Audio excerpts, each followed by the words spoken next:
March 8th, 1949 is when a hero was born. My hero was born. Franklin Bond Sanders was big and tall when I knew him. He was my grandfather. I made this documentary about him because he was such a great inspiration to me. I loved him very much. Frank was born in Oakdale, Minnesota, where he grew up on Tanner's Lake. Every winter, his father made him an ice rink on the lake to have Grandpa practice hockey. Then when he went to North High School, that's where he started playing hockey. A big 6'3" powerhouse roamed on that ice, but he made a friendship as well. He met his friend Craig Sarner. Sarner and my grandfather played hockey, even after high school. But he also found his future wife, and that would be my grandmother, Kathy Sanders.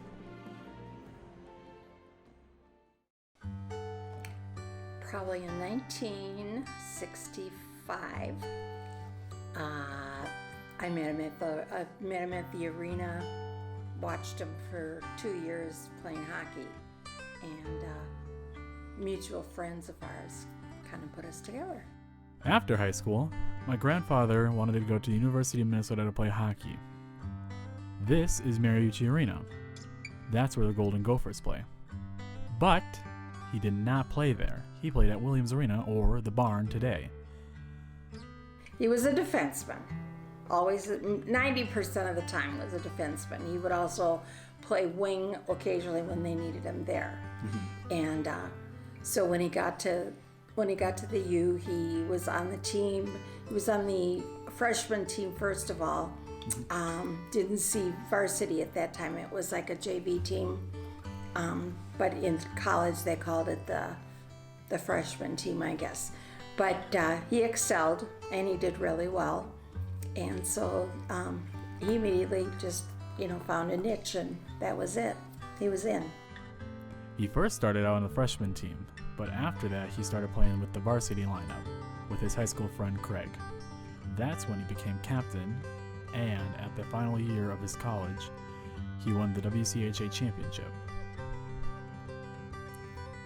Here, he is holding the trophy with his coach, Glenn Sonmer. But referee Frank Larson has his hand raised for a penalty. Frank Sanders is whistled off for charging, and Boston has a power play. 1972 rolled around, and professional hockey teams were calling my grandpa about drafting him. Two teams really wanted him, and those teams were the Boston Bruins and the New York Rangers. That year, the Boston Bruins won the Stanley Cup. He actually was contacted by the Bruins, mm-hmm. and they took Grandpa and I and sent us out to I think it may have been the 7th game of the Stanley Cup when Boston was playing, and we went to the Garden and we got like special seating, and we went out to dinner with the team and all that, and they were really interested in him coming to Boston to play. He not only was drafted by Boston, he was drafted in the U.S. Army.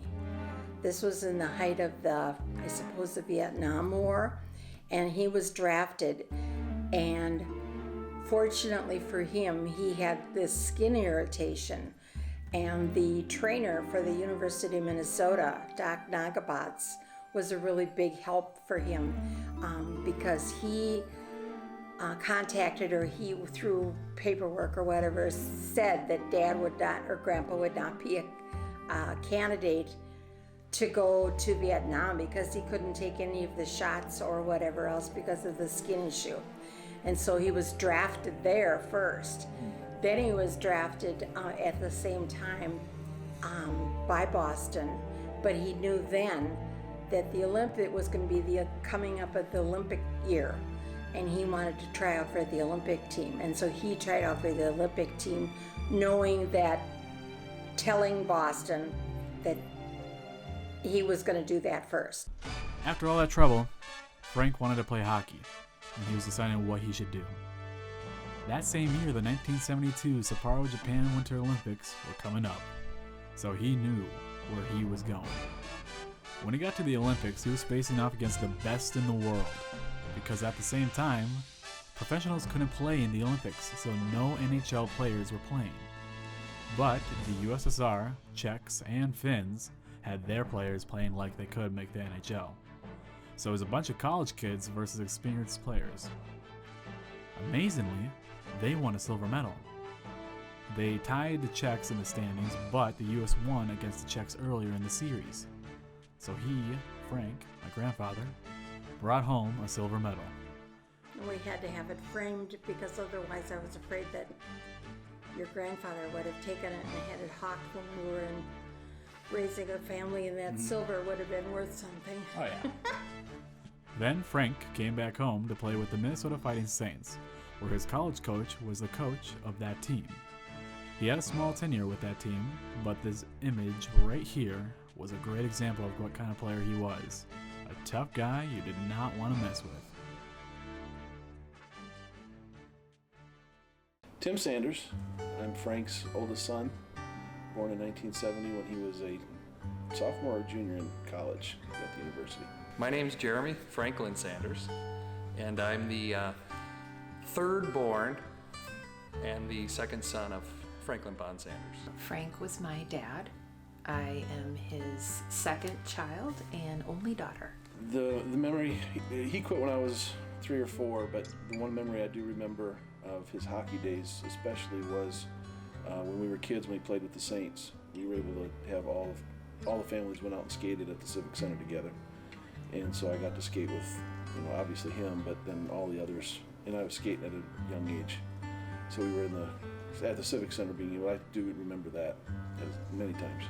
So when I was a kid, Frank, or Dad, was influential in my hockey career, if you want to call it that way, because I, of course, wanted to be like my dad.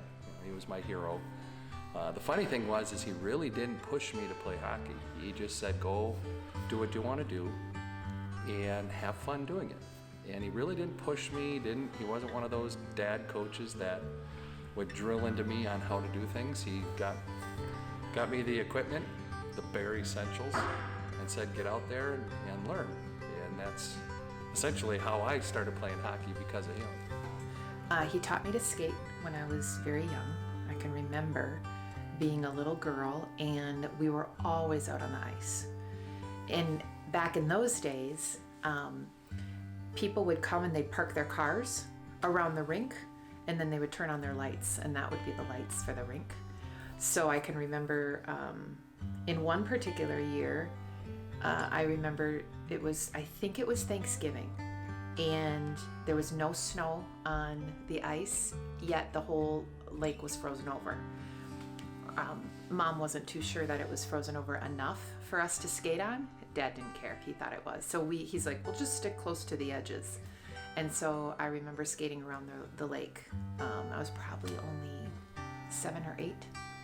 And so I remember doing that quite often. He was I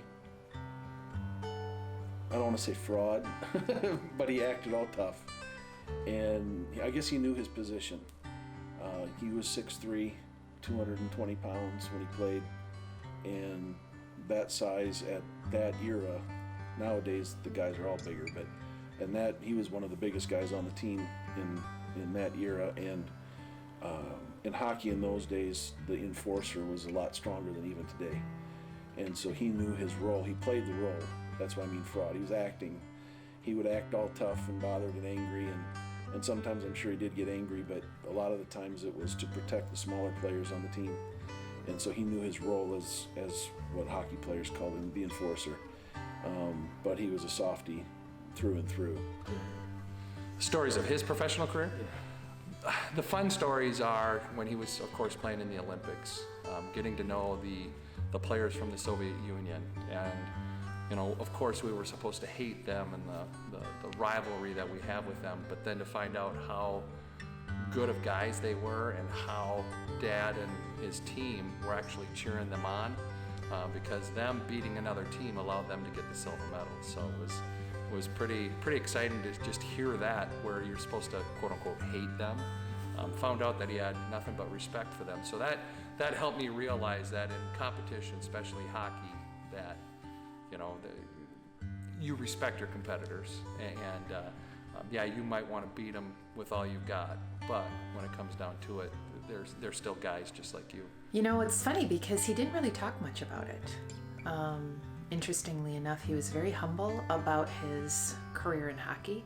I think what he did mention would be the stories about his friends, the relationships that he had. So I don't recall him ever telling lots of stories about his, scoring in the Olympics or anything that happened on the ice as much as he did of the friendships that he made.